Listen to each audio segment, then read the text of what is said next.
जयपुर अंतर्राष्ट्रीय एयरपोर्ट पर सोमवार सुबह बड़ा हादसा टल गया। उड़ान भरने के लिए टैक्सीइंग कर रहा एनसीसी का माइक्रोलाइट ट्रेनिंग विमान ग्राउंड हैंडलिंग एजेंसी की कार से टकरा गया। टक्कर में विमान का अगला हिस्सा क्षतिग्रस्त हो गया। गनीमत रही कि विमान में सवार पायलट और एनसीसी कैडेट सुरक्षित हैं, लेकिन इस हादसे ने एयरपोर्ट पर ग्राउंड व्हीकल मूवमेंट और सुरक्षा व्यवस्था पर गंभीर सवाल खड़े कर दिए हैं। आखिर व्यस्त एयरपोर्ट पर विमान के रास्ते में कार कैसे पहुंची, देखिए ये खास रिपोर्ट।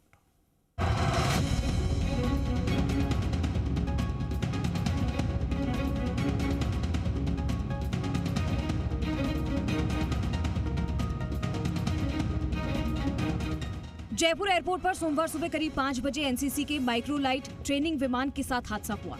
एनसीसी कैडेट को ट्रेनिंग के लिए पायलट विमान को हैंगर से निकालकर टैक्सिंग करा रहे थे।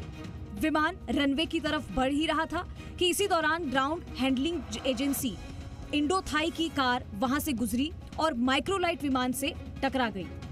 टक्कर इतनी जोरदार थी कि विमान का अगला हिस्सा क्षतिग्रस्त हो गया। सूत्रों के मुताबिक विमान का प्रोपेलर वाला हिस्सा भी डैमेज हुआ है, जिसके चलते विमान फिलहाल उड़ान भरने की स्थिति में नहीं है।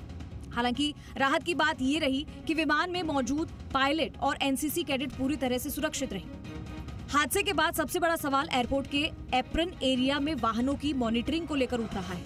एयरपोर्ट पर ग्राउंड व्हीकल के मूवमेंट की निगरानी एप्रन कंट्रोल सेंटर करता है। वहीं विमानों की टेक ऑफ और लैंडिंग की जिम्मेदारी एटीसी की होती है। चूंकि हादसे के वक्त एनसीसी विमान अभी टैक्सिंग कर रहा था, इसीलिए इस घटना में एटीसी की भूमिका नहीं मानी जा रही। अब अगर इंडोथाई की कार एप्रन कंट्रोल सेंटर के निर्देशों के मुताबिक चल रही थी, तो विमान के रूट में कार कैसे आ गई? सबसे बड़ा सवाल ये है, क्या माइक्रोलाइट विमान की टैक्सिंग की जानकारी सभी संबंधित ग्राउंड स्टाफ को और वाहन चालकों को थी?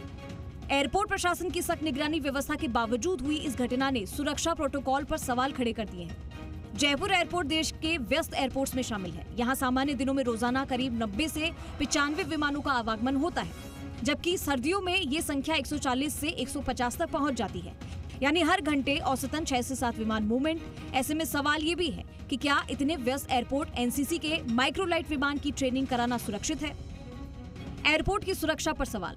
एप्रन एरिया में ग्राउंड व्हीकल्स का मूवमेंट एप्रन कंट्रोल सेंटर से नियंत्रित होता है। एप्रन कंट्रोल सेंटर वाहनों की आवाजाही पर निगरानी रखता है। विमानों की टेक ऑफ और लैंडिंग की जिम्मेदारी एटीसी की होती है। हादसे के वक्त माइक्रोलाइट विमान रनवे पर नहीं, टैक्सिंग कर रहा था, इसीलिए हादसे को लेकर एटीसी की भूमिका पर सवाल नहीं। इंडोथाई की कार एप्रन कंट्रोल सेंटर के निर्देशों के मुताबिक चल रही थी, फिर विमान के रास्ते में कार कैसे पहुंची? ग्राउंड व्हीकल मूवमेंट की मॉनिटरिंग और सख्त करने की जरूरत है। छोटी चूक भविष्य में बड़े हादसे की वजह बन सकती है।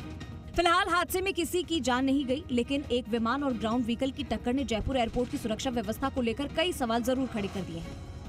एयरपोर्ट जैसे हाई सिक्योरिटी जोन में छोटी सी चूक भी बड़े हादसे की वजह बन सकती है।